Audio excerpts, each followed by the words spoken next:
IPL final ಪಂದ್ಯ ಏನಾಗುತ್ತೆ ಅಂತ ಬಹಳ ಕಾತರದಿಂದ ಎದುರು ನೋಡ್ತಾ ಇದ್ರು ಅಭಿಮಾನಿಗಳು. ಪ್ರಮುಖವಾಗಿ ಎಲ್ಲರ ಫೇವರೇಟ್ ಆಗಿದ್ದು ಆರ್ಸಿಬಿ ತಂಡ.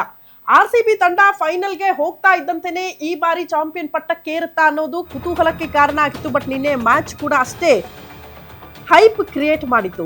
ಐಪಿಎಲ್ ಫೈನಲ್ನಲ್ಲಿ ಆರ್ಸಿಬಿಗೆ ಭರ್ಜರಿ ಗೆಲುವು ಸಿಕ್ಕಿದ್ದು ಸತತ 2ನೇ ಬಾರಿ ಆರ್ಸಿಬಿಗೆ ಚಾಂಪಿಯನ್ ಪಟ್ಟ ದೊರೆತಿದೆ. ಇದು ಆರ್ಸಿಬಿ ಅಭಿಮಾನಿಗಳು ಹುಚ್ಚೆದ್ದು ಕುಣಿದಿದ್ದಾರೆ ಈ ರಿಸಲ್ಟ್ ನೋಡ್ತಾ ಇದ್ದಂತೆ. ಗುಜರಾತ್ ಬಗ್ಗು ಬಡಿದಿದೆ ಪಟಿದಾರ್ ಪಡೆ.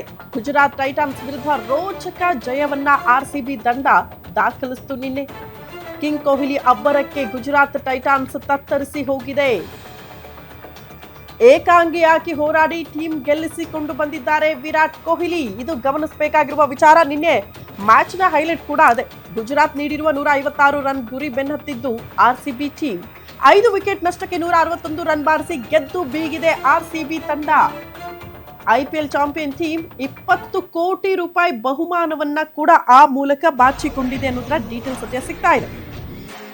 ಪ್ರಮುಖವಾಗಿ ನಿನ್ನೆ ಅಭಿಮಾನಿಗಳ ಹರ್ಷೋದ್ಗಾರ ಹಿಂಗಿತ್ತು ಅಂದ್ರೆ ಈ ಸಲಾನೂ ಕಪ್ ನಮ್ಮದೇ ಅಂತ. ಹಂಗಾಗಿ ಕುಣಿದು ಕುಪ್ಪಳಿಸ್ಬಿಟ್ರು. ನಿನ್ನೆಯ ಮ್ಯಾಚ್ ಹೈಲೈಟ್ಸ್ ಅನ್ನ ನೋಡ್ತಾ ಇದ್ದಂತೆ ಬ್ಯಾಟಿಂಗ್ ಬೌಲಿಂಗ್ ಎರಡರಲ್ಲೂ ಕೂಡ ನಿನ್ನೆ ಆರ್ಸಿಬಿ ತಂಡ ಸಮತೋಲನ ಕಾಪಾಡಿಕೊಂಡಿದ್ದು ಕೂಡ ಅದರ ಹೈಲೈಟ್ ಅಂತ ಹೇಳಲಾಗ್ತಾ ಇದೆ. ಟೂರ್ನಿ ಉದ್ದಕ್ಕೂ ಕೂಡ ಆಕ್ರಮಣಕಾರಿ ಆಟ ಆಡಿದ್ದು ಕೂಡ ಆರ್ಸಿಬಿಯ ಈ ಚಾಂಪಿಯನ್ ಪಟ್ಟಕ್ಕೇರೋದಕ್ಕೆ ಕಾರಣ ಅಂತ ಹೇಳಲಾಗ್ತಾ ಇದೆ. ಪವರ್ ಪ್ಲೇನಲ್ಲಿ ಎದುರಾಳಿ ವಿರುದ್ಧ ಮೇಲುಗೈ ಸಾಧಿಸೋದ್ರಲ್ಲಿ ಆರ್ಸಿಬಿ ಯಶಸ್ವಿಯಾಗಿದೆ. ರಜತ್ ಪಟಿದಾರ್ ನಾಯಕತ್ವ, ಕೊಹ್ಲಿ ಅವರ ಸಲಹೆ ಇದೆಲ್ಲವೂ ಕೂಡ ಪ್ಲಸ್ ಪಾಯಿಂಟ್ ಆಗಿದೆ ತಂಡಕ್ಕೆ ಅಂತ. ತಂಡದಲ್ಲಿ ಎಲ್ಲ ಆಟಗಾರರು ಕೂಡ ಸೂಪರ್ ಸ್ಟಾರ್ಸೇ. ಹೀಗಾಗಿ ಆರ್ಸಿಬಿ ಮತ್ತೊಮ್ಮೆ ಚಾಂಪಿಯನ್ ಪಟ್ಟಕ್ಕೇರೋದಕ್ಕೆ ಇದೆಲ್ಲ ಸಹಕಾರಿ ಆಯಿತು ಅಂತ. ಟಾಸ್ ಬಗ್ಗೆ ತಲೆ ಕೆಡಿಸ್ಕೊಳ್ಳಿಲ್ಲ ಆರ್ಸಿಬಿ. ಮೊದಲು ಅತ್ಯುತ್ತಮ ಬೆಂಚ್ ಸಾಮರ್ಥ್ಯವನ್ನ ಕೂಡ ಟೀಮ್ ಹೊಂದಿದ್ದು ಕೂಡ ನಿನ್ನೆಯ ಮ್ಯಾಚ್ ಗೆಲ್ಲೋದಕ್ಕೆ ಸಹಕಾರಿ ಆಯಿತು ಅನ್ನೋದನ್ನ ನಾವು ಗಮನಿಸಬೇಕಾಗುತ್ತೆ. ಅದ್ರ ಜೊತೆಗೆ ವಿರಾಟ್ ಕೊಹ್ಲಿ ಅವರ ಆಟ ಅತ್ಯದ್ಭುತವಾಗಿತ್ತು. ಜೊತೆಗೆ ಟೀಮ್ ಗೆಲ್ಲೋದಕ್ಕೆ ಅವರೇ ಕಾರಣ ಅಂತ ಹೇಳಲಾಗ್ತಾ ಇದೆ. ಐಪಿಎಲ್ ನಲ್ಲಿ ಅತಿ ಹೆಚ್ಚು ಪಂದ್ಯ ಆಡಿರುವ ಆಟಗಾರ ಅನ್ನುವಂತ ಹೆಗ್ಗಳಿಕೆಗೂ ಕೂಡ ವಿರಾಟ್ ಕೊಹ್ಲಿ ಅವರು ಸದ್ಯ ಭಾಜನರಾಗಿದ್ದಾರೆ. ಸತತ 4 ಒಟ್ಟು 6 ಐಪಿಎಲ್ ಆವೃತ್ತಿಗಳಲ್ಲೂ ಕೂಡ 600ಕ್ಕೂ ಹೆಚ್ಚು ರನ್ ಬಾರಿಸಿರುವ ಖ್ಯಾತಿ ಕೂಡ ವಿರಾಟ್ ಕೊಹ್ಲಿ ಅವರಿಗೆ ಹೋಗುತ್ತೆ. ಐಪಿಎಲ್ ನಲ್ಲಿ 9,000 ರನ್ ಪೂರೈಸಿರುವ ಆಟಗಾರ ಅಂತ ಕೊಹ್ಲಿ ಅವರನ್ನ ಕರೆಯಲಾಗ್ತಾ ಇದೆ. ಐಪಿಎಲ್ನ 12 ಆವೃತ್ತಿಗಳಲ್ಲೂ ಕೂಡ 400+ ರನ್ ಗರಿಷ್ಠ ಗಳಿಕೆ ಮಾಡಿದ್ದು ಕೂಡ ವಿರಾಟ್ ಕೊಹ್ಲಿ ಅಂತ. T20ಯಲ್ಲಿ ಅತಿ ಹೆಚ್ಚು ಅಂದ್ರೆ 211 ಬಾರಿ 50ಕ್ಕೂ ಹೆಚ್ಚು ರನ್ ಗಳಿಸಿದ್ದಾರೆ ವಿರಾಟ್ ಕೊಹ್ಲಿ. ಇದೆಲ್ಲವೂ ಕೂಡ ಹೈಲೈಟ್ಸ್ ವಿರಾಟ್ ಕೊಹ್ಲಿ ಅವರಿಗೆ ಸಂಬಂಧಪಟ್ಟದ್ದು.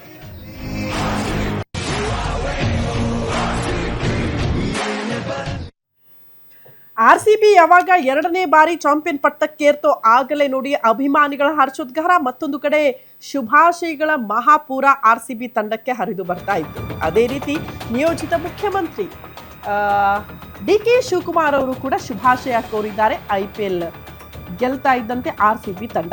ಆರ್ಸಿಬಿ ಗೆಲುವಿಗೆ ನಿಯೋಜಿತ ಮುಖ್ಯಮಂತ್ರಿ ಡಿ.ಕೆ. ಶಿವಕುಮಾರ್ ಅವರು ಕೂಡ ವಿಶ್ ಮಾಡಿದ್ದಾರೆ. ಇದು ನಮ್ಮ ಆರ್ಸಿಬಿಯ ಸುವರ್ಣ ಅಧ್ಯಾಯ ಅಂತ ನಿಯೋಜಿತ ಮುಖ್ಯಮಂತ್ರಿ ಡಿ.ಕೆ. ಶಿವಕುಮಾರ್ ಹೇಳಿದ್ದಾರೆ.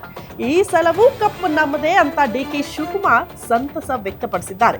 ಐಪಿಎಲ್ನಲ್ಲಿ ಆರ್ಸಿಬಿ ಇತಿಹಾಸವನ್ನ ಸೃಷ್ಟಿ ಮಾಡಿದೆ ಅನ್ನುವಂತಹ ವಿಚಾರ ಪ್ರಸ್ತಾಪ ಆಗಿದ್ದು ಆಟಗಾರರು, ಕೋಚ್ಗಳು, ಸಿಬ್ಬಂದಿಗೆ ಡಿ.ಕೆ. ಶಿವಕುಮಾರ್ ಅವರು ಅಭಿನಂದನೆ ಸಲ್ಲಿಸಿದ್ದಾರೆ. ಆರ್ಸಿಬಿಗೆ ಶುಭ ಕೋರಿದ್ದಾರೆ. ಈ ಕಡೆ ಸಿದ್ದರಾಮಯ್ಯನವರು ಕೂಡ ಮತ್ತೊಮ್ಮೆ ಐಪಿಎಲ್ ಚಾಂಪಿಯನ್ ಆಗಿದ್ದಕ್ಕೆ ಸಿದ್ದರಾಮಯ್ಯನವರು ಕೂಡ ಮಾಜಿ ಮುಖ್ಯಮಂತ್ರಿಗಳು ಸಂತಸ ವ್ಯಕ್ತಪಡಿಸಿದ್ದಾರೆ ಅನ್ನುವಂಥ ಮಾಹಿತಿ. ಎಲ್ಲ ಗಣ್ಯರು ಕೂಡ ಯಾವಾಗ ಆರ್ಸಿಬಿ ಚಾಂಪಿಯನ್ ಪಟ್ಟಕ್ಕೇರ್ತೋ ಆಗಲೇ ಎಲ್ಲರೂ ಕೂಡ ಶುಭಾಶಯ ಕೋರಿದ್ದಾರೆ.